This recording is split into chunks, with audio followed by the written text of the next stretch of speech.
L'heure du mystère. Émission de Germaine Beaumont. Aujourd'hui, le Stamp. Texte et réalisation de Bernard Latour.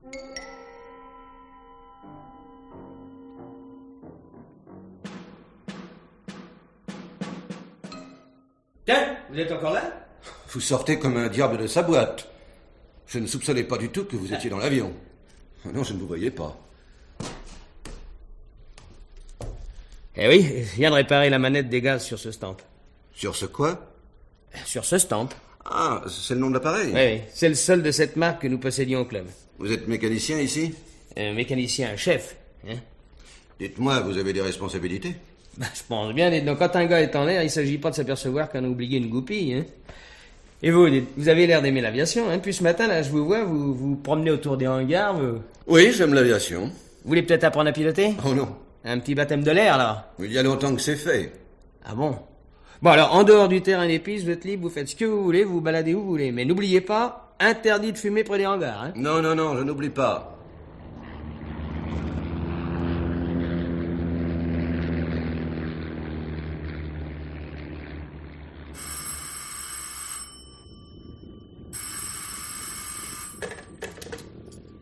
Ici l'aéroclub de Moussy, j'écoute. Allô, gendarmerie de Dormans, à l'appareil. Dites-moi, votre club possède bien un Stamp? Oui? De quelle couleur est-il? Vert et rouge, comme tous les appareils du club. Bon, mais alors il n'y a pas de doute. Un de vos appareils vient de s'écraser sur le territoire de la commune de Passy-sur-Marne, près de Dormans. Quoi? Le Stamp écrasé au sol? Oui, il y avait 2 personnes à bord, 2 hommes. Ils portaient des papiers d'identité au nom de Henri Lanvin et de Pierre Toural. Ce sont bien des membres du club, oui. Ah bah ça, alors... Je vous remercie de nous avoir téléphoné. Hein. Ne raccrochez pas. Allô, ne coupez pas, s'il vous plaît. Quelqu'un voudrait vous parler. Ah, vous êtes encore là, vous? Oui, comme vous voyez. Allô, commissaire Lejuste de la police judiciaire à l'appareil. Vous avez prévenu la sécurité aérienne? Oui, ce sont eux qui nous ont dit, d'après les couleurs et l'immatriculation de l'appareil, qu'il devait appartenir au club de Moussy. Ils envoient quelqu'un pour l'enquête? Oui. Bon, j'y vais aussi. Empêchez qu'on touche à l'épave et au corps. Très bien. Réunissez aussi les témoins de l'accident, s'il y en a. C'est déjà fait, monsieur le commissaire. Bon, alors à tout de suite. Vous êtes de la police? Eh oui. Et justement, le jour où il y a un accident? Ah bah ça tombe bien, ça. Ça tombe d'autant mieux que je savais qu'il se passerait quelque chose d'exceptionnel aujourd'hui à l'aérodrome de Moussy. Eh ben, vous êtes fort dans la police. Aussi fort que dans l'aviation.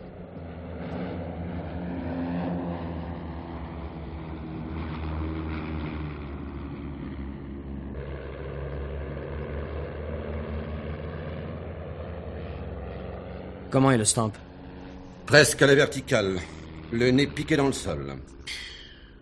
Vous savez, j'ai réfléchi à tout ce que j'ai fait sur le Stamp cet an dernier. Je l'avais révisé entièrement. Hein. Le carnet d'entretien est à votre disposition, d'ailleurs. Ça, je suis sûr que le zinc était en bon état. Hein. Vous connaissez cette scie à métaux? Faites voir. Bah oui, c'est une des scies dont je me sers d'habitude, oui. Vous avez dit une des scies, vous en avez donc plusieurs? Bah oui, j'ai 2 scies. Tenez, l'autre est pendue là-bas, vous voyez? Ah oui. Alors, il n'y a pas de doute, le clou où j'accroche la seconde est vide. C'est bien celle que vous avez dans les mains. Vous ne savez pas quand on aurait pu la voler? Bah non, mais je suis seulement certain qu'elle était là hier soir quand je suis parti. Oui, parce que je vérifie toujours si j'ai pas laissé un outil, un truc dans les hangars ou dans les avions que j'aurais pas. Vous comprenez, ça pourrait être grave, hein. On n'est jamais trop prudent. Vous fermez votre atelier à clé chaque fois que vous vous absentez? Non, je laisse ouvert quand je suis là et je travaille dans un avion. Et quand vous n'êtes pas là? Bah, je dépose la clé dans une poutrelle du hangar. Oui, parce qu'il peut arriver que, je sais pas moi, un moniteur ait besoin d'un tournevis, d'une clé anglaise pour resserrer quelque chose. Beaucoup de gens savent que vous laissez ainsi la clé? Beaucoup de gens, enfin tous ceux qui sont un peu déshabitués. Mais dites-moi, où vous l'avez trouvée, cette scie? Dans le Stamp. Comment ça, dans le Stamp? Oh, bah ça... Mais comment y a-t-elle été amenée? Ça m'arrangerait bien de le savoir. Oh, bah ça... Le Stamp a été saboté. Le câble droit de la gouverne de direction a été scié sur les 3/4 de son épaisseur. Saboté? Mais quel est l'enfant de salaud qui... Je voudrais que nous parlions de ceux qui ont trouvé la mort aujourd'hui. Monsieur Toural, d'abord. Quel était son prénom? Pierre. C'était le moniteur? Eh oui, c'était le moniteur. Oui. Son âge? 45 ans. C'était un ancien pilote de guerre. Il avait rejoint Londres en 40. Oh là là. Avoir frôlé la mort comme il l'a frôlé pendant des années, mourir bêtement comme ça. Il avait des ennemis? Lui? Pas du tout, non. Au contraire, c'était un homme d'une grande bonté. Vous savez, la guerre et ses horreurs, ça l'avait profondément marqué. Hein. Et Monsieur Lanvin? Ah bah ça, c'est un autre type d'homme, ça. Son prénom et son âge? Henri, la quarantaine à peu près. Bah, je pourrais vous le dire exactement, si vous voulez, je consulterai son dossier. Sa profession? Président d'une grosse société dans l'immobilier. Riche? Bah oui, je crois, oui. Il mène un certain train de vie. Il m'a dit qu'il apprenait à piloter pour s'acheter un avion personnel et pour aller ainsi plus vite d'un chantier à l'autre à travers la France. Il prenait des leçons depuis longtemps? C'était la 10e fois. Il devait apprendre aujourd'hui les virages contrôlés à la bille, virages dérapés, virages glissés. Marié? Non. Ça, je m'en suis rendu compte quand je lui ai fait remplir les papiers de l'assurance avant sa première leçon. Il prenait régulièrement des leçons de pilotage? Ah oui, tous les samedis à 15h. Non, 14 heures. Ah non, à 15h. Il est mort aujourd'hui pendant la leçon de 14 heures. Ah oui, c'est vrai, je n'ai pas dit. Oui, mais c'est mademoiselle Muriel Alteny qui lui a demandé de changer son heure de vol avec lui. Parce que d'ordinaire, elle vole à 14h et lui à 15h. Et qui est mademoiselle Muriel Alteny? Oh, c'est une fille de 23 ans environ qui pose pour des magazines. Ça lui donne peut-être des facilités pour s'habiller, hein, parce qu'il faut voir comme elle est mise. Elle est belle, hein. Ben écoutez, c'est bien simple, tous les hommes du club ont été amoureux d'elle tour à tour. Mais elle les a tous fait marcher. Vous comprenez, elle est jeune, tout lui sourit dans la vie, alors elle s'amuse, quoi. Mais je crois pas que ça soit une mauvaise nature. Elle finira bien par se fixer un jour et choisir un gars honnête et travailleur. Parce qu'on en a déjà vu des filles comme ça qui se marient au bout d'un certain temps, hein. Et puis elles rendent leur mari heureux. Quand a-t-elle changé son heure de vol avec Monsieur Lanvin? Et pendant le repas. Vous savez comment ça s'est passé? Bah oui, j'étais au routier qui est sur le bord de la Nationale derrière les hangars. Parce que c'est là qu'on déjeune tous les midis. Alors racontez-moi ça. Bon, voilà. Monsieur Lanvin est arrivé au restaurant vers 12h30. J'avais commencé à déjeuner. Alors il est venu me dire bonjour à ma table. Je mangeais des rillettes. Et il m'a dit qu'il était heureux, qu'il fasse beau pour prendre sa leçon à 15h. Il vous a bien précisé 15 heures. Ah oui, ça j'en suis sûr. Bien, après. Quelques minutes se passent, j'en étais toujours aux rillettes. Mademoiselle Alteny entre. Elle vient aussi me dire bonjour à ma table. Elle vous parle de l'heure à laquelle elle comptait prendre sa leçon? Non, elle va ensuite directement à la table de Lanvin, s'assoit à côté de lui. Parce qu'il faut vous dire que depuis un petit bout de temps, on les voit souvent ensemble. Qu'est-ce que vous appelez un petit bout de temps? Je sais pas, moi, 10-15 jours. Alors, plus tard, j'en étais au Vaux-Maringot. À quelle heure? À 13h. Les informations venaient de commencer à la radio. Jacques Terny arrive. Qui est Jacques Terny? Bon, c'est un gosse d'une vingtaine d'années, il apprend à piloter. Vous savez que les facilités qu'ils ont maintenant, les jeunes, l'heure de vol leur revient à presque rien. Hein. Alors il rentre, il va droit à Muriel pour lui parler à l'oreille, elle l'écoute, il bavarde rapidement avec lui, et là-dessus il sort comme un fou. Moi, je me suis amusé en regardant la tête de Lanvin, parce que cette conversation à laquelle il n'avait pas participé, ça avait pas l'air de lui plaire. Hein. Alors il a échangé quelques mots avec Muriel. Et un peu plus tard, je mangeais un morceau de fromage du Cantal, et Monsieur Francard... Qui est M. Francard? C'est le moniteur de mademoiselle Alteny. Alors, Monsieur Francard, qui venait de boire un café au comptoir, il est repassé par la salle de restaurant. Et il est allé jusqu'à leur table leur dire bonjour. Il a bavardé avec mademoiselle Alteny, puis en repassant devant moi, il m'a précisé que les deux vols étaient changés. Celui de Monsieur Lanvin à 14h et celui de mademoiselle Alteny à 15h. Quelle heure était-il à ce moment-là? Je sais pas, moi. Hein. Vous êtes toujours à me demander l'heure qu'il était. Attendez. Disons 1h15, quoi, quelques minutes près. En dehors de Jacques Terny et de M. Francard, il y a eu encore des allées et venues de gens que vous connaissez? Non. Mais un quart d'heure après, alors là, vous voyez, je suis précis, hein, j'en étais au dessert, je mangeais un ananas au kirsch. Mademoiselle Alteny s'est levée et elle est partie. Monsieur Lanvin avait toujours l'air pas très satisfait, et puis il est resté à lire le journal. Vous avez quitté le restaurant vous-même à quelle heure? Après avoir bu mon café, un verre de rhum, fumé une cigarette... C'est-à-dire? 2h moins le quart. Je suis allé réparer le stamp. C'est là que vous m'avez vu quand je suis sorti de l'appareil que je vous ai demandé si vous aimiez l'aviation. Vous m'avez dit à ce moment-là que vous répariez la manette des gaz. Ouais. Qu'est-ce que c'est que cette manette des gaz? Vous savez pas? C'est elle qui permet d'agir sur le nombre de tours moteurs. Vers l'avant, on augmente le régime, et vers l'arrière, on le diminue. Par conséquent, ça n'a rien à voir avec la gouverne de direction. Hein? Ah non, alors. Absolument rien, non. Comment avez-vous appris que cette manette des gaz avait besoin d'être réparée? Monsieur Francard, il a volé toute la matinée sur le stamp. Quand il est rentré à midi, il m'a dit qu'il y avait du jeu et qu'il faudrait y regarder. Alors je lui ai répondu que que je ferai la réparation après déjeuner. Oui, parce que pour moi, l'heure du repas, hein, quand même, c'est sacré. Bien. On va essayer de récapituler ce qui s'est passé au routier. Et pourquoi vous y attachez tellement d'importance à ce qui est passé au routier? Parce que primo, le stamp a été saboté pendant l'heure du repas. Oui. Oui, l'appareil avait volé normalement dans le courant de la matinée. Secondo, l'assassin pouvait vouloir tuer soit ceux qui volent d'habitude à 14 heures, Mademoiselle Alteny et Monsieur Francard, soit ceux qui ont effectivement volé à 14 heures et qui ont trouvé la mort, Monsieur Lanvin et Monsieur Toural. Dans le premier cas, le meurtrier aura agi entre 12h et 13h15. Oui. Dans le second cas, entre 13h15 et 13h45, heure à laquelle vous êtes vous-même monté dans le stamp. Eh ben, vous êtes fort dans les déductions, vous. Oh, c'est mon métier. Ben, n'empêche que je voudrais bien savoir comment vous faites. C'est très simple. Commençons par les morts. Oui. Monsieur Toural, le moniteur, ne déjeune pas au restaurant des routiers? Non, tous les samedis, il va à Chelles, chez un copain de guerre qui tient une brasserie. Il revient à quelle heure? Bah, ça dépend si son camarade a beaucoup de monde ou non. Savez-vous à quelle heure il est revenu aujourd'hui?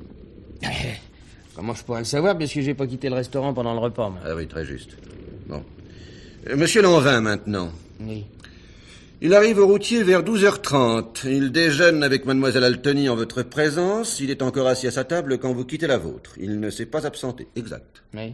Monsieur Jacques Terny entre au restaurant. Il est 13h. Il parle à Mademoiselle Alteny et sort tout de suite.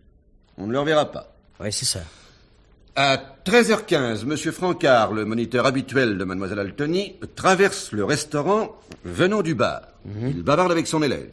Il vous prévient en sortant que l'ordre des vols a été changé. Exact. Oui. Par conséquent, 13h15 est bien l'heure charnière à laquelle tous ceux qui, pour une raison ou pour une autre, étaient intéressés aux deux vols, ont appris ou pu apprendre l'interversion. Enfin, à 13h30, Mademoiselle Alteny sort à son tour. Tout cela, bien entendu, enfin, à quelques minutes près. Mais je n'y attache pas d'importance dans l'immédiat. On verra plus tard si nécessaire. Vous êtes d'accord avec moi sur tout cela? Ah oui. Bien. Il ne me reste plus qu'à rencontrer toutes ces personnes. Ah si, encore une chose. Vous ne m'avez pas dit qui était Monsieur Francard. Monsieur Francard, c'est un notaire. Oui, de la région de Lagny. Il est trésorier du club. Ah, c'est un mordu d'aviation, lui. Il aime donner des leçons. Il est marié? Oui, il a une femme agrégée d'anglais. Elle enseigne au lycée de Meaux. L'âge? 42 ans. Bon. Monsieur Jacques Terny, il habite chez ses parents, sans doute. Ah bah oui. Oui, mais vous le trouverez plus facilement au bowling de Chelles, hein. C'est le quartier général de la jeunesse.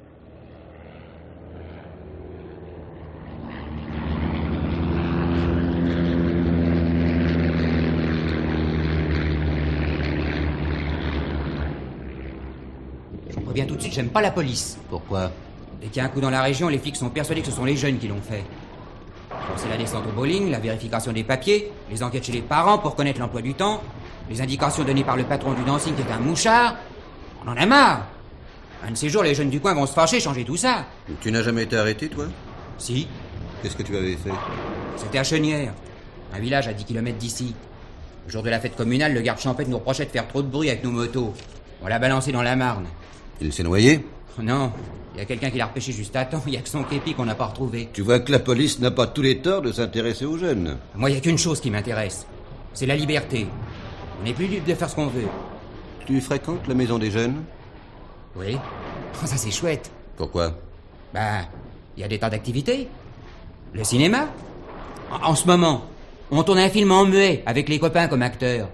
Les filles jouent les vampes et nous, on joue les durs. T'es venu à l'aérodrome samedi après-midi?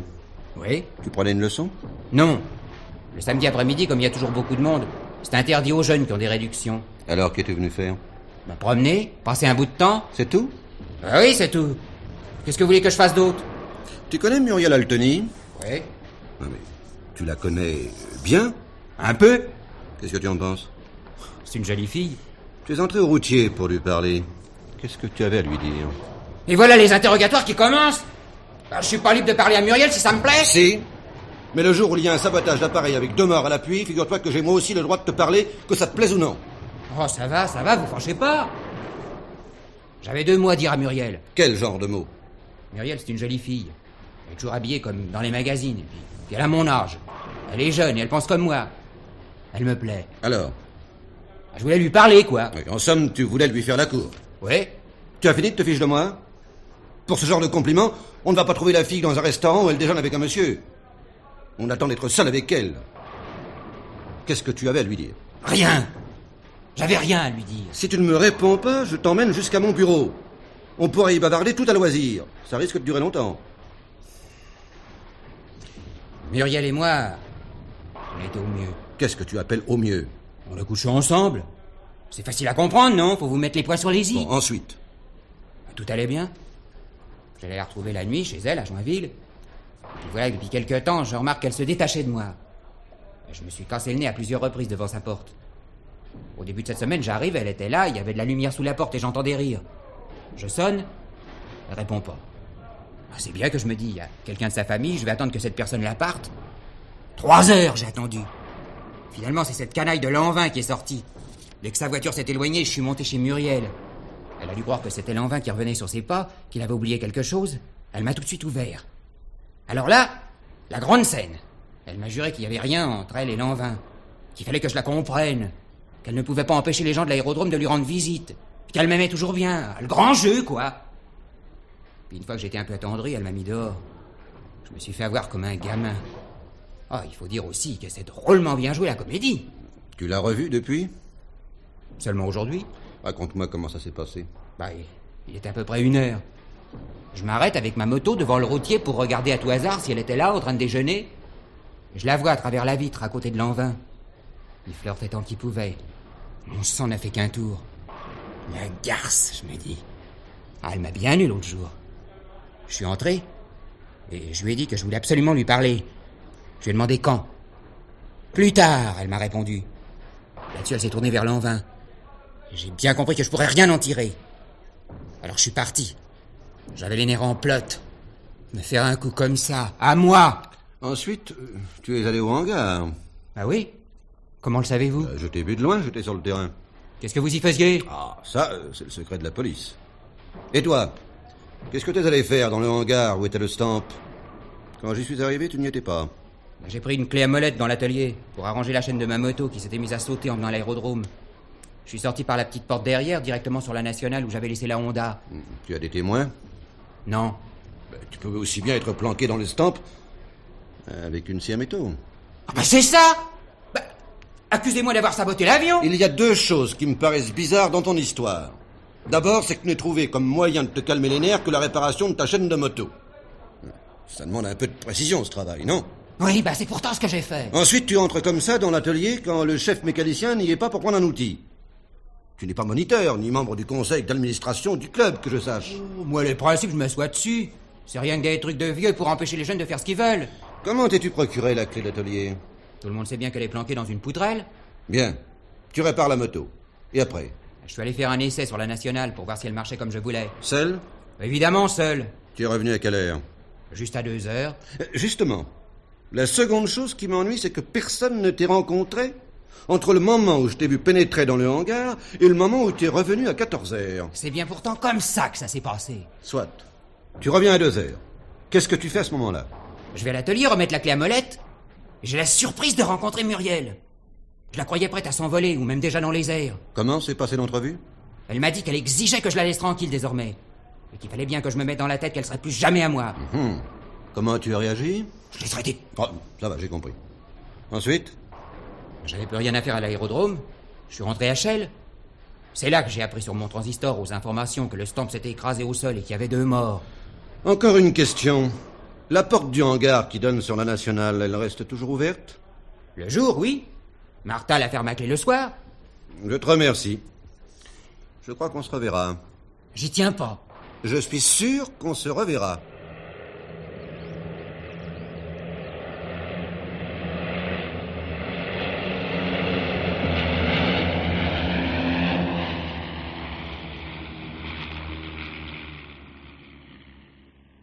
Je vous remercie de me recevoir. Je sais que vous êtes un homme fort occupé. Je vous en prie.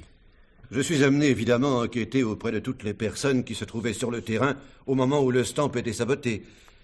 Je crois que votre dernier vol de la matinée s'est terminé à 12 heures. Oui. Et vous avez signalé que la manette des gaz avait besoin d'une réparation. Oui. Vous avez pris le café vers 1h15 au bar du routier face au hangar, n'est-ce pas? Oui. Vous étiez resté sur le terrain jusqu'à ce moment-là? Non. Le samedi, je rentre déjeuner chez moi. Ma femme est professeure au lycée de Meaux, le samedi après-midi à la cour, alors nous mangeons rapidement et je reviens tout de suite à l'aérodrome. En somme, vous vous êtes absenté approximativement de 12h05 à 13h10. Oui. Après que vous ayez eu pris le café au comptoir, vous êtes repassé par la salle de restaurant? Oui. Vous y avez rencontré votre élève, mademoiselle Altony. Elle déjeunait avec monsieur Lanvin. Vous avez bavardé avec elle. Puis-je savoir ce qu'elle vous a dit? Et elle m'a demandé si je ne voyais aucun inconvénient à ce qu'elle vole à 15h au lieu de 14. J'ai accepté, personnellement, cela m'était indifférent. Savez-vous la raison pour laquelle elle a souhaité ce changement d'horaire? Non. Donc, à ce moment, vous étiez persuadé que vous voleriez à 14h? Oui. Qu'avez-vous fait ensuite? Je me suis rendu à l'atelier. Pourquoi faire? J'avais du temps devant moi, alors je voulais réparer la manette des gaz. Vous savez, c'est une bricole. Vous n'y avez cependant pas touché, puisque Martin l'a réparé lui-même juste avant 14h. Ah non, je n'ai pas pu. La clé de l'atelier n'était pas à sa place habituelle dans la poutrelle. Je n'avais pas d'outil. Voyons. Vous êtes sûr que la clé n'était pas à sa place habituelle? Absolument certain. Je l'ai cherchée tout au long de la poutrelle. Et alors? Je suis allé au bureau du club, jusqu'à 2h moins le quart environ, et j'y ai lu les revues aéronautiques. Vous étiez seul au bureau? Oui. Personne n'y est passé pendant le temps où vous avez lu? Personne. Vous avez donc été approximativement au bureau de 13h20 à 13h45? Oui. Je n'ai pas encore rencontré mademoiselle Altony. Quel type de fille est-ce? Très jolie. Oui, mais c'est tout? J'aime mieux ne pas en parler. Pourquoi? Vous en entendrez bien assez parler en dehors de moi. Et mon métier m'a appris à être prudent quant au jugement que l'on peut porter sur les autres. Et monsieur Henri Lanvin? Je le connaissais très peu. Je savais seulement qu'il était intéressé par une multitude d'affaires dans l'immobilier. Riche? Je crois. Mais là aussi, mon expérience professionnelle m'oblige à porter des jugements prudents et nuancés. Bien. Avant de vous quitter, je me permets d'insister à nouveau sur ce que vous m'avez dit tout à l'heure. Vous êtes certain que la clé de l'atelier n'était pas à sa place quand vous avez voulu réparer la manette des gaz vers 13h20? Absolument certain. Merci, maître.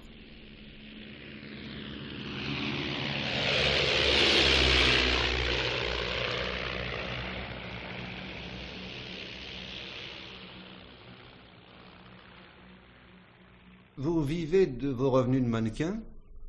Oui. Ça rapporte. Votre appartement est très bien meublé.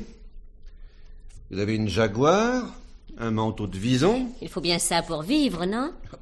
Il y a beaucoup de gens qui n'ont pas ça et qui vivent quand même. Je ne me sens aucune vocation pour être bonne d'enfant ou pour faire des ménages. Quand avez-vous acheté cette Jaguar? C'est le cadeau d'un ami. Monsieur Lanvin? Non, celui d'avant. Ah, vous l'aviez quitté pour monsieur Lanvin? Forcément. Il a eu des ennuis de trésorerie. Je crois que maintenant il est en grosse difficulté. Peut-être à cause de la Jaguar. C'est son affaire, pas la mienne. Racontez-moi ce que vous avez fait samedi à l'heure du repas. C'est très simple. Je suis arrivée un peu après 12h30 au restaurant des routiers, face à l'aérodrome, et j'ai déjeuné avec monsieur Lanvin. Il vous avait invité? Oh, évidemment. Il était votre ami depuis combien de temps? 2 semaines. Quand vous êtes arrivé au restaurant, à quelle heure deviez-vous voler? 15h. Non. Votre leçon est d'habitude à 14h. Et votre moniteur, monsieur Francard, comptait vous la donner à cette heure-là. Bon, 14h si vous voulez. Alors? Eh bien, j'ai changé d'avis pendant le repas, c'est tout. J'ai le droit, non? Pour quelle raison? Un caprice. Ce ne serait pas, par hasard, à la suite de la conversation rapide que vous avez eue avec Jacques Terny? Je vois que vous êtes bien renseigné. Eh bien non, ce n'est pas à la suite de la conversation avec ce gosse. Alors à la suite de quoi? Mais il n'y a pas à la suite de quoi que ce soit. Je vous l'ai dit et je vous le répète, c'était un caprice de ma part, c'est tout. En tous les cas, ce caprice vous était passé par la tête à 13h15. Puisque c'est à ce moment que vous avez dit à monsieur Francard que vous ne voleriez qu'à 15h. C'est exact? Oui. Un quart d'heure après, vous avez laissé monsieur Lanvin à sa table et vous êtes sorti. Où êtes-vous allé? Je n'avais pas le droit de prendre l'air sur le terrain si ça me faisait plaisir. Si, mais j'étais moi-même à l'aérodrome à ce moment, je ne vous ai pas rencontré. Vous vous êtes vraiment rendu sur le terrain? Bien sûr.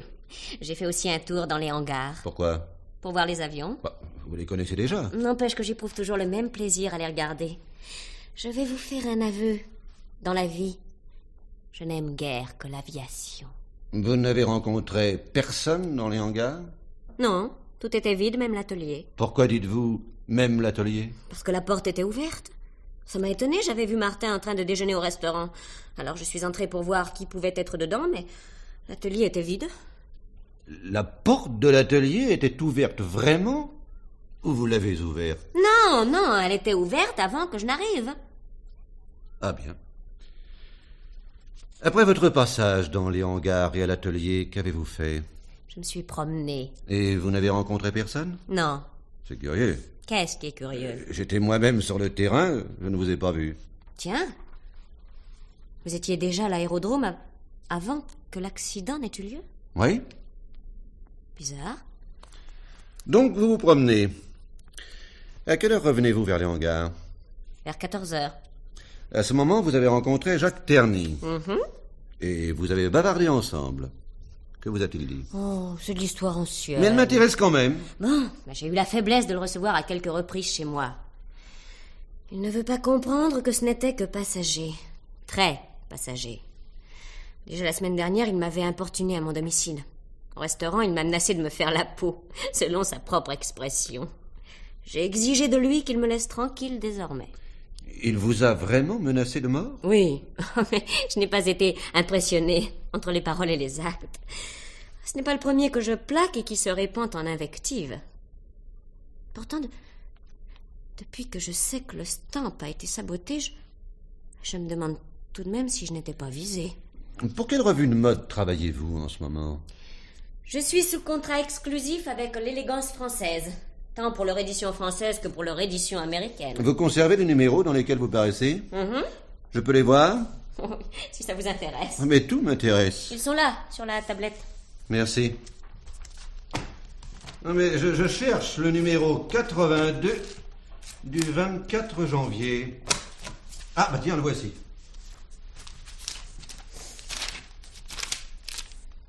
Ah ben c'est bien cela. Voyez-vous, mademoiselle Altony, quand on envoie une lettre anonyme, il ne faut jamais conserver le journal ou le magazine duquel on extrait les mots ou les lettres. Quelle lettre anonyme? Je ne comprends rien à ce que vous dites. Voici la lettre anonyme et voici votre revue. Les endroits découpés sont exactement ceux qui ont été collés sur cette feuille. Oui, le laboratoire auquel j'avais soumis cette lettre a rapidement identifié l'importateur du papier suédois. En outre, cette page a été imprimée en caractères parangon par souci de présentation originale, et ces caractères sont assez rares. Peu d'imprimeurs à Paris ont le matériel nécessaire. Alors la recherche a été facile. Dès samedi soir, nous savions à ma brigade qu'il s'agissait du numéro 82 de l'Élégance française. Vous ne dites rien? Qu'est-ce que vous voulez que je vous dise? Pourtant, vous connaissez parfaitement la teneur de cette lettre. Il y aura du sport à l'aérodrome de Moussy samedi. La police devrait y être. Je vous jure que je n'ai pas collé les morceaux de la revue sur cette feuille et que je ne comprends rien à cette affaire. Soit, alors qui en est l'auteur? C'est votre métier de le découvrir, pas le mien. Oui, très juste. Voyons, vous avez reçu beaucoup de visites ces temps derniers. Monsieur Lanvin est venu souvent. Il a plusieurs fois passé la nuit ici. Il est évidemment difficile de l'interroger. Alors, en dehors de Monsieur Lanvin... Je ne sais pas, moi, Non, je réfléchis, je n'ai pas eu de visite. Ah, mais il faut un certain temps pour découper les caractères ou les mots et les coller. Vous vous êtes absenté souvent? Non, les studios de photographie sont en réfection pour modernisation. La direction de la revue m'a demandé de rester chez moi, mais elle voulait pouvoir m'appeler à tout moment par téléphone. Il pouvait y avoir une urgence, une photo de modèle de robe à envoyer très vite à New York. On aurait fait la photo dans un autre studio loué pour la circonstance. Personne n'a la clé de votre appartement? Ah non, je me garde bien de la donner à qui que ce soit, même pas à la femme de ménage. Je m'arrange toujours pour être là quand elle vient. Pourtant, il y a une chose... Laquelle? Ah, j'ai dû égarer un des jeux de clés. Depuis quelques jours, je ne le retrouve pas. J'ai fouillé dans tous mes sacs, il n'y est pas. Je commence à vous croire. En quoi? Quelqu'un s'est peut-être emparé de votre trousseau et aura eu tout le temps de composer la lettre anonyme. Vous n'êtes pour rien à celle-ci. Puisque je vous le dis. Vous avez été là toute la journée, mais le soir. La direction de la revue ne vous a pas obligé à rester chez vous après dîner. Non, Vendredi, je suis sortie avec Monsieur Lanvin. Nous avons dîné rue Royale et nous sommes allés au théâtre, à l'opéra. Ah, toujours la grande vie. Écoutez, monsieur le commissaire, je vais vous faire un aveu. Ma mère est morte quand j'avais 8 ans. Mon père m'a élevée. Il a été très gentil, très affectueux. Il ne vivait que pour moi. Puis tout à coup, j'avais 16 ans. Il est tombé amoureux d'une autre femme et il ne s'est plus du tout occupé de moi. Il n'y en avait plus que pour sa seconde épouse, comme ça, du jour au lendemain. Un peu plus tard, j'avais 19 ans. J'ai rencontré un garçon qui, au bout d'un certain temps, m'a emprunté le peu d'argent que j'avais pu gagner à cette époque-là comme mannequin. Et il ne me l'a jamais rendu. Alors depuis, les sentiments, ça me fait rire. L'argent. L'argent, il n'y a que ça qui compte. Vous finirez bien par apprendre qu'il n'y a pas que ça dans la vie. Je ne crois pas.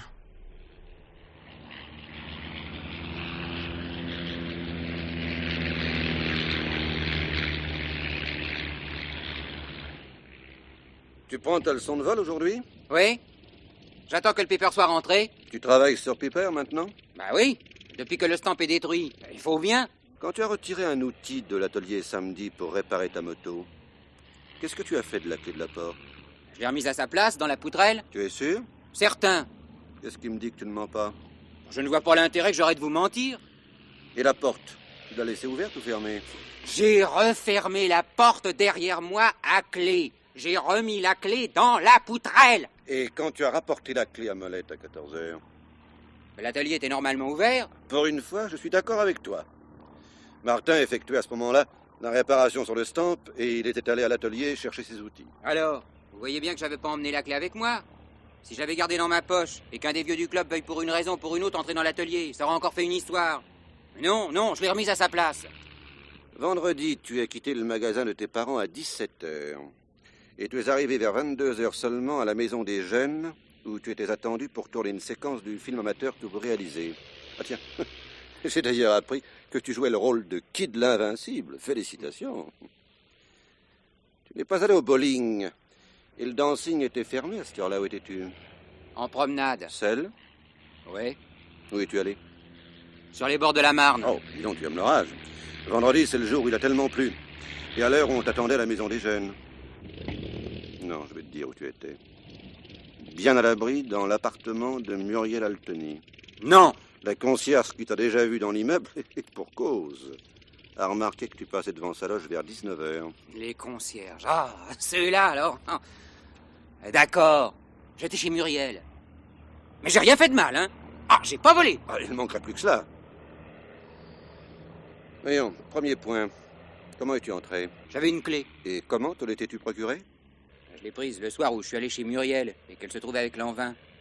Il y avait un trousseau qui traînait sur la commode. Je me suis dit que ça serait bien de revenir un jour, d'entrer sans être vu et de m'installer dans la chambre de Muriel. Quand elle sera arrivée avec Lanvin, il m'aura déjà trouvé là. Ah, c'est une bonne blague, hein. Je rigole rien que de penser à la tête qu'ils auraient fait. Alors, tu arrives chez elle vers 19 h. Et après? Un coup de chance. Je la vois de loin qui s'éloignait à pied sur le trottoir. Très bien que je me dis. Elle est partie faire quelques courses. J'ai le temps de rentrer chez elle sans qu'elle me voie, de m'installer dans sa chambre et d'attendre que Lanvin arrive. Aussitôt dit, aussitôt fait. Après? J'ai pas attendu très longtemps. Elle est revenue. Elle bavardait avec un monsieur. Mais c'était pas Lanvin. Ah oui? Qui c'était? Attendez, vous allez être surpris. C'était Francard. Francard? Ouais, Francard, le très honorable notaire. Tu es sûr de ne pas te tromper? Certain. Je l'ai vu comme je vous vois, par le trou de la serrure. Ah, ben voilà du nouveau. Tu as entendu ce qu'ils se sont dit? J'entendais les voix, mais je comprenais pas. Et ils parlaient à voix basse. Quand est-il parti? Oh, vous allez trop vite. Attendez, c'est pas fini. Il y a un autre acte. On sonne. Muriel va ouvrir. Chouette que je pense. Voilà Lanvin, il va y avoir du spectacle. On va bien rigoler. Mais alors là, j'étais déçu. Lanvin va droit à Francard et lui serre la main. C'est sûr qu'il s'attendait à le trouver là. Ensuite? Grande conversation entre les deux hommes. Sur quel sujet? J'ai toujours pas compris. Mais Francard avait l'air très ennuyé. Et puis peu à peu, le ton a monté. À la fin, il s'engueulait. Francard criait « Mais ça n'était pas dans nos conventions !» Et Lanvin répondait « Peut-être, mais maintenant, j'exige cet argent !» Alors, Muriel s'est interposée. Elle a dit que les voisins allaient entendre, qu'elle voulait pas de scandale chez elle. Francard, hors de lui, a dit à Lanvin qu'il réglerait leur compte le lendemain samedi à l'aérodrome. Et il est sorti en claquant la porte. Et après son départ? Muriel et Lanvin ont bavardé, mais j'ai pas entendu. Et puis, ils sont sortis à leur tour. Et toi? J'ai attendu qu'ils se soient un peu éloignés, puis je suis parti. J'ai pensé que Lanvin et Muriel ne passeraient pas la nuit dans l'appartement et que j'en étais de mes frères pour la blague que je comptais faire. Non. Comment non? Si tu étais parti à ce moment-là, il était 19h30, tu serais arrivé bien avant 22h à Chelles. Je suis resté un peu dans l'appartement. Pourquoi? Vous l'avez dit vous-même. Il faisait de l'orage ce soir-là. Il pleuvait à verse. J'ai attendu que ça cesse un peu pour pouvoir partir. Et en attendant, tu as fait du découpage. Quel découpage? Oh, c'est plus de mon âge. Et cette lettre anonyme, ça ne te dit rien? Non. Imagine-toi que j'ai de bonnes raisons pour être persuadé qu'elle a été fabriquée vendredi dans cet appartement.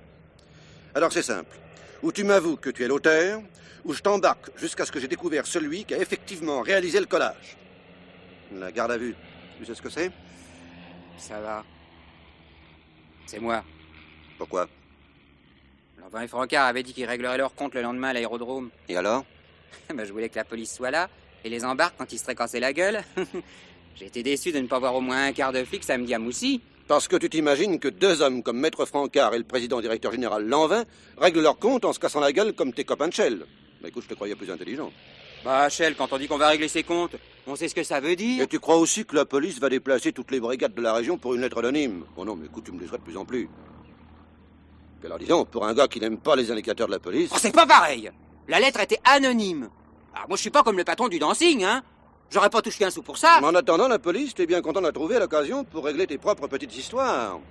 Ne me dis surtout plus que tu ne l'aimes pas. Parce que elle commence à t'aimer.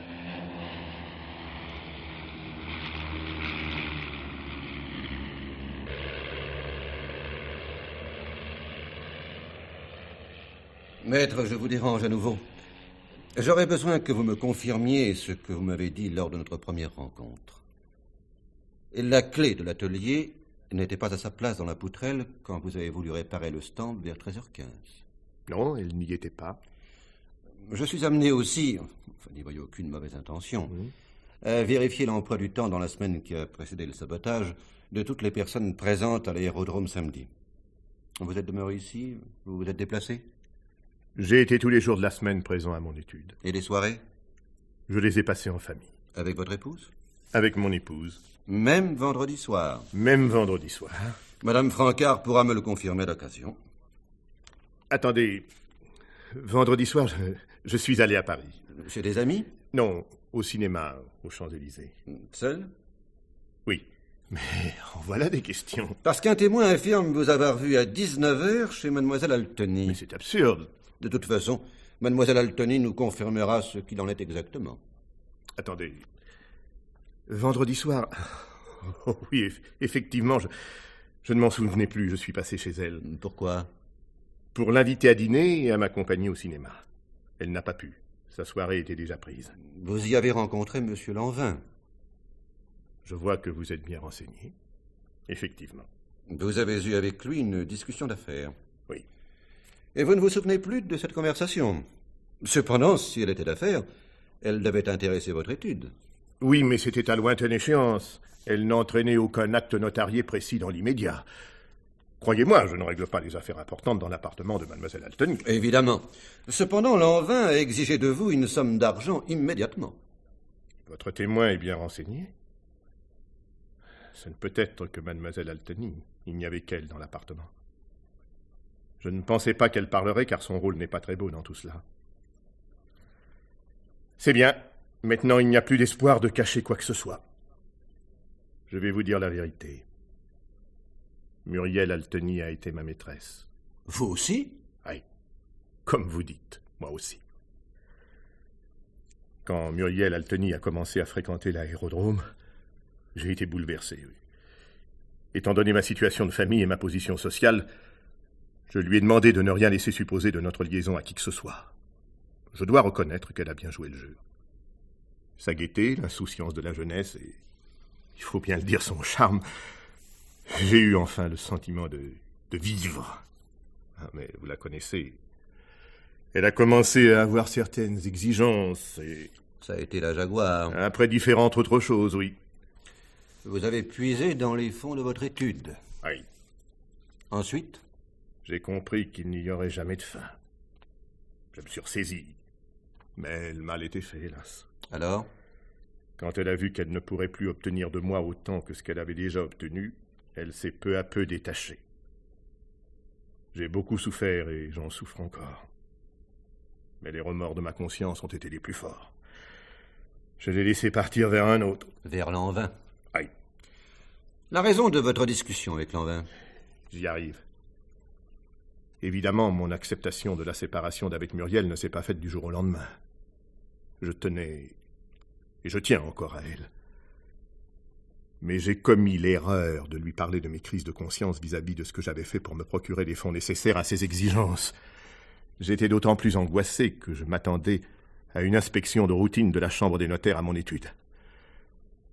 Elle a eu cette idée diabolique de me faire prêter 10 millions par Lanvin à condition que je renonce complètement à elle. Dans le milieu, ce genre de transaction porte un nom. Enfin, continuez. J'ai eu la lâcheté d'accepter. Lanvin m'a prêté la somme à 15%. Mazette! Mais il n'a pas perdu le nord. Les affaires sont les affaires. Et comment vous a-t-il remis la somme? Par 10 bons du Trésor à 1 million chaque, payable au porteur. Vous avez signé une reconnaissance de dette? Oui, sous seing privé. 11 500 000. Comment? 11 500 000? Oui, avec les intérêts. Ah ben de mieux en mieux. Comment, vous, un notaire, avez-vous pu accepter cela? Je vous l'ai dit, j'étais affolé, désemparé. Qu'êtes-vous venu faire chez mademoiselle Altony vendredi soir? Lanvin m'avait fait dire qu'il voulait me parler. Il a exigé le remboursement total de la somme. Il m'a dit qu'il avait de gros ennuis de trésorerie, car les chalets qu'il avait fait construire dans une station de haute montagne ne se vendaient pas comme il l'avait espéré. Il voulait les 10 millions dès lundi matin. Je lui ai dit que nous reparlerions de tout cela le lendemain à l'aérodrome, et je suis parti. Le lendemain? Et quand j'ai traversé la salle de restaurant, Muriel m'a dit rapidement qu'elle avait changé son heure de vol avec Lanvin et qu'elle voulait me parler. C'est à ce moment-là que j'ai prévenu Martin, le chef mécanicien. Elle a attendu 2 heures pour vous parler? Non, elle m'a trouvé au bureau du club à 2h moins le quart. 2h moins le quart, vous êtes sûr? Oui, j'ai regardé ma montre pour savoir combien de temps nous avions devant nous avant que les membres du club arrivent. Et une fois dans le bureau? Elle m'a montré la reconnaissance de dette au nom de Lanvin et un papier timbré qu'elle avait amené avec elle. Elle m'a proposé d'abandonner les intérêts si je lui signais une reconnaissance de 10 millions seulement. Elle s'engageait à ne pas me la présenter avant 1 an, quoi qu'il arrive. Elle brûlerait alors devant moi la reconnaissance au nom de Lanvin. Et alors? J'ai accepté. Je suis de plus en plus stupéfait d'apprendre ce que j'apprends. J'ai été ensorcelé par cette fille. Arrêtez-moi. J'enquête sur un crime et non sur des détournements de fonds. Mais soyez tranquille. Vous ne perdrez certainement rien pour attendre.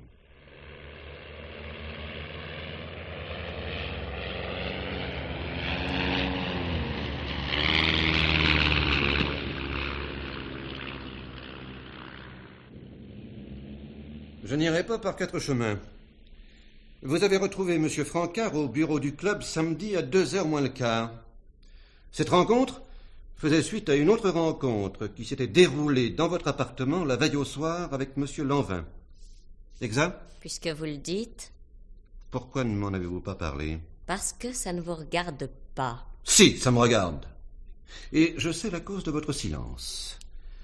Vous étiez décidé depuis le jour où une reconnaissance de dette de 10 millions a été signée par Maître Francard envers M. Lanvin à vous approprier cette somme. Mais ce que je veux savoir, c'est comment vous vous êtes procuré la reconnaissance de dette initiale au nom de Lanvin. Il me l'a donnée. Quand? Vendredi, en fin d'après-midi. Mais pour une fois, nous allons être d'accord. J'ai fait effectuer une enquête sur la situation financière de M. Lanvin. Elle n'était pas brillante du tout. Lui, le requin, a été filouté par d'autres requins aux dents plus longues que les siennes.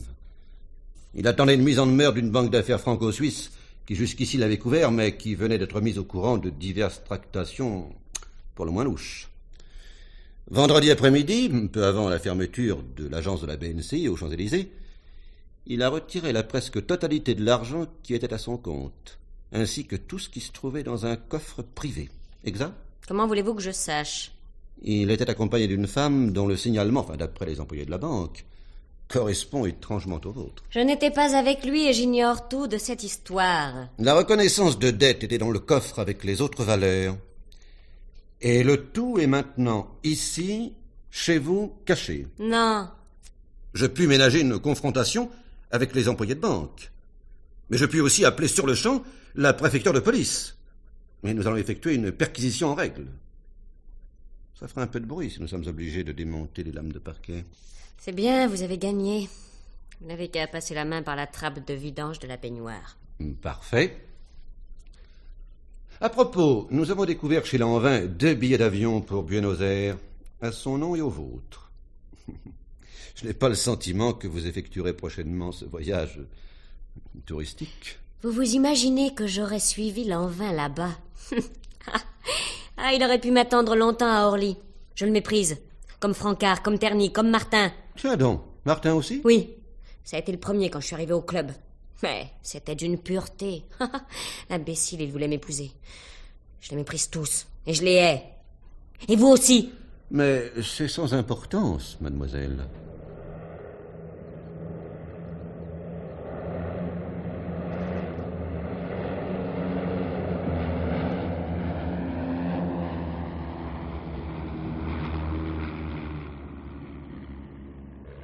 Alors, vous tenez l'assassin? Non. Mais maintenant, je pense que ça ne tardera plus. J'aurais juste une question à vous poser. Oui, allez-y. Quand vous êtes allé à l'atelier samedi pour prendre les outils afin de réparer le stamp, la porte de l'atelier était ouverte? Non. Je l'avais fermé derrière moi avant d'aller déjeuner au routier. À clé? Oui, bien sûr, à clé, oui. Et vous aviez remis la clé à la place habituelle dans la poutrelle? Oui. Et quand vous êtes revenu à 2h moins le quart? Bah, la clé, elle était là où je l'avais laissée. Certain. Certain, oui. Autre chose. Muriel Altony m'a dit que vous l'aviez demandé en mariage. C'est vrai. D'ailleurs, j'y pense toujours. Vous savez, elle est jeune, elle ne sera pas toujours ce qu'elle est en ce moment. Moi, je la sauverai. Parce que je me rends bien compte qu'elle est sur une mauvaise pente. Je l'aime tellement qu'elle sera heureuse avec moi. Vous savez, elle sera heureuse, hein, je peux vous le jurer. Et puis j'attendrai le temps qu'il faudra. Je vous souhaite de réussir. Mais bien des difficultés se présenteront. On ne change pas un caractère du jour au lendemain.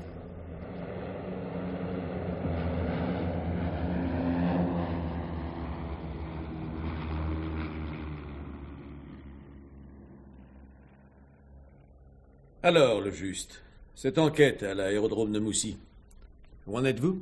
Je possède maintenant toutes les données du problème, monsieur le directeur, et je suis convaincu que l'assassin se trouve parmi les personnes que j'ai rencontrées. Voulez-vous me résumer l'état de vos recherches? Et volontiers, monsieur le directeur. Jacques Terny arrive à 13h au routier. Il bavarde rapidement avec Muriel Altony. Il est persuadé qu'elle vole à 14h. Il entre dans l'atelier pour se procurer une clé à molette. Après, de 13h05 ou 10 à 14h, heure à laquelle il rencontre Muriel près des hangars, nul ne sait ce qu'il a vraiment fait. Il n'a aucun témoin de sa soi-disant promenade à moto. Pour quel motif aurait-il pu tuer? Il hait Muriel à mort pour lui avoir menti. Il s'est réjoui de lui à propos de ses rapports avec Lanvin. Il a d'ailleurs menacé la jeune femme au restaurant. Évidemment. L'orgueil blessé chez un adolescent. Ensuite. Maître Francard s'est vu réclamer la veille au soir 10 000 lions par Lanvin. Il apprend à 13h15 au restaurant que c'est Lanvin qui volera à 14h avec le moniteur Toural et non Muriel avec lui.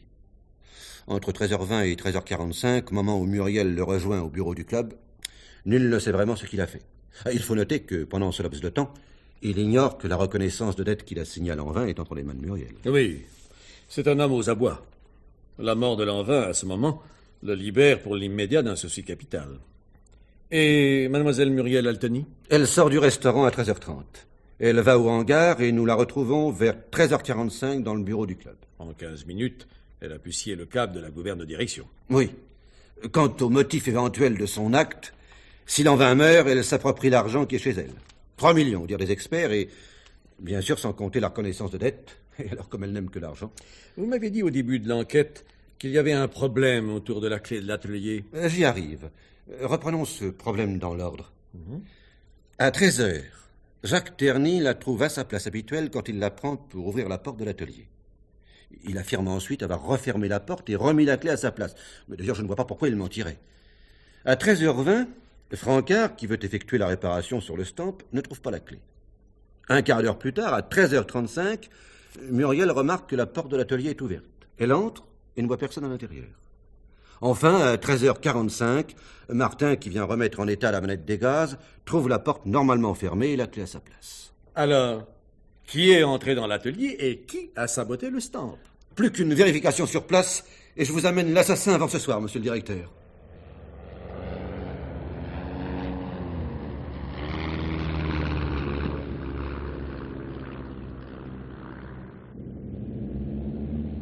Monsieur Francard, voulez-vous avoir l'obligeance de monter dans cet avion et de m'indiquer avec ces outils comment vous répareriez la manette des gaz si elle présentait le même défaut que celui que vous aviez remarqué sur le stamp?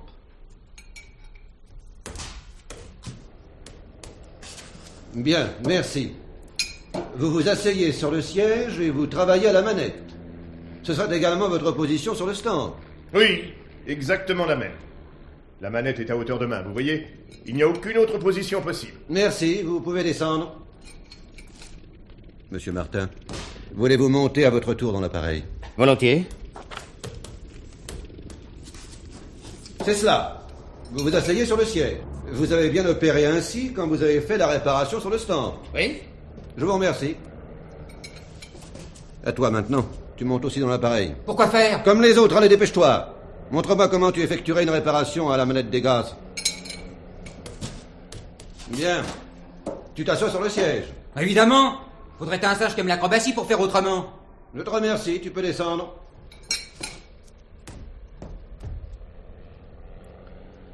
Monsieur Martin, j'ai le regret de vous mettre en état d'arrestation. Mais il se sauve! Rassurez-vous, il n'ira pas loin. Mes hommes entourent le hangar. Voilà, c'est fait. Mais comment avez-vous? Oh, c'est très simple. Samedi, peu avant 14h, je suis entré dans le hangar. J'ai regardé tous les avions. Il n'y avait personne d'assis sur le siège du stand. Et brusquement, j'ai été surpris. Je venais de tourner le dos à l'avion et je regardais un autre appareil. Martin m'a interpellé. Il était derrière le siège du pilote et il sortait de la queue du stand. Il venait de scier le câble. Mais il était obligé de se montrer. D'un moment à l'autre, on allait venir chercher l'appareil pour la leçon de 14h. Il allait être surpris dans l'avion avec la scie à métaux. Il n'avait pas d'autre possibilité que de cacher la scie sous le siège et de sortir. Mais il a quand même réparé la manette. Non! La manette des gaz était réparée déjà par une personne qui était au courant de sa défectuosité. Qui? Mais enfin, rappelez-vous, quand vous êtes rentré de voler à 12h, vous avez dit à Martin, devant Pierre Toural, qu'il fallait effectuer la réparation. Oui. Toural avait travaillé à la manette pendant l'heure du repas. Il est entré dans le hangar par la porte sur la Nationale. Et ensuite, le hasard a voulu que personne ne le rencontre. C'est pourquoi mademoiselle Alteny a trouvé la porte de l'atelier ouverte et que de votre côté, vous avez en vain cherché la clé à sa place habituelle. Martin était tranquille pour expliquer son emploi du temps entre 13h45 et 14h. Pierre Toural ne pouvait pas revenir le contredire. Martin. Oui. Les passions les plus violentes sont les plus cachées. Martin appartient à cette catégorie assez rare de criminels sentimentaux chez qui, sous l'effet d'une émotion intense, il se crée un refoulement et la haine alors se cristallise sur un être. L'envin était l'argent, la tentation, le vice et détruisait l'idéal de pureté, de rachat dont il rêvait pour Muriel et pour lui. J'espère que le tribunal lui sera indulgent. 2 hommes morts. Ma vie déshonorée, finie. Seule mademoiselle Alteny sort indemne de cette affaire. Ne croyez pas cela. J'ai suffisamment d'éléments pour qu'elle doive se présenter aussi devant le tribunal. Elle apprendra que l'argent ne fait pas le bonheur.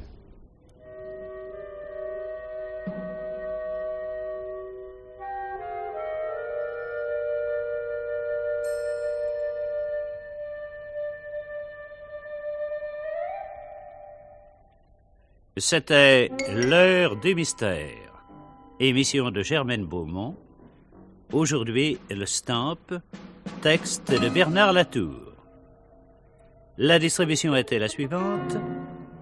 Commissaire le juste Jacques Bretonnière, Martin Pierre Trabeau, Maître Francard Hubert Bution, Jacques Terny Jacques Fanson, Muriel Alteny Edith Loria, le directeur Jean Marconi, le gendarme Vicky Messica.